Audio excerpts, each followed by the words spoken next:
আপনার খামারের লিটার শুধু ভিজে যাচ্ছে। দেখেন লিটার ভিজার কারণ কি। ওই যে আমাদের পানির পাত্রটি দেখছেন, যে পানির পাত্রটি পড়ে রয়েছে, ওই পাত্রটি ইটের উপর রাখা ছিল। যখন হঠাৎ আপনি পানির ভিতরে ওই পাত্রর বগলে অথবা খাদ্য দেওয়ার সময় বগলে যাবেন, তো এই যে পানির পাত্রটি দেখছেন, এই যে পড়ছে, এই পানির পাত্রটি পড়ে যাবে। পড়ে যাওয়ার কারণে দেখেন এই যে এখানে লিটারটা ভিজে গেছে। এই লিটার ভেজার কারণে এখানে গ্যাস হয়।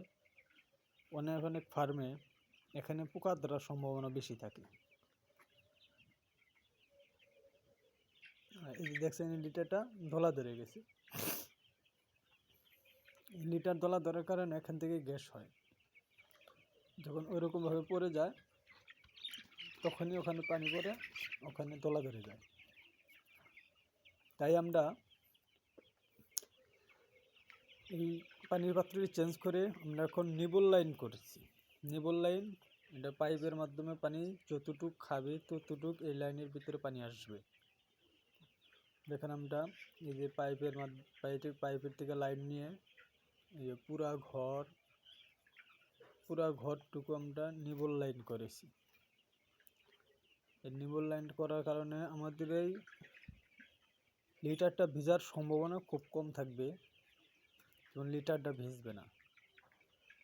কারণ আমরা যখন পানির পাত্র থাকা অবস্থায় খাদ্য দেওয়ার জন্য ঢুকি, তখন আমাদের এই লিটার ভিজার একমাত্র কারণ হচ্ছে আমাদের পানির পাত্রটা পড়ে যায়।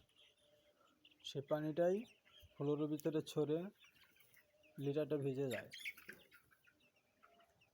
তাই আমরা এই শীতের ভিতর এত কষ্ট করে খাদ্যপাত্র ধুয়ে পানি বোঝাই করে নিয়ে একটা ইটের উপর রেখে সেই পানির পাত্র যখন খাদ্য দেওয়ার জন্য ঢুকি, তখন সেই পানির পাত্রটা ফেলে দেয়।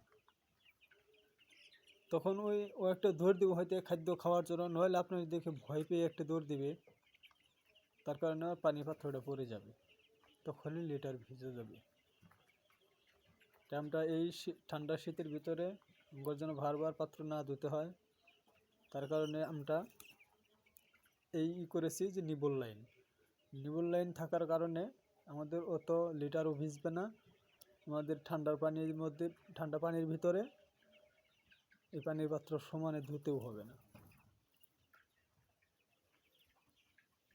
ভিডিওটি ভালো লাগলে পরবর্তী ভিডিও বানানোর জন্য চ্যানেলটাকে সাবস্ক্রাইব করে দিবেন।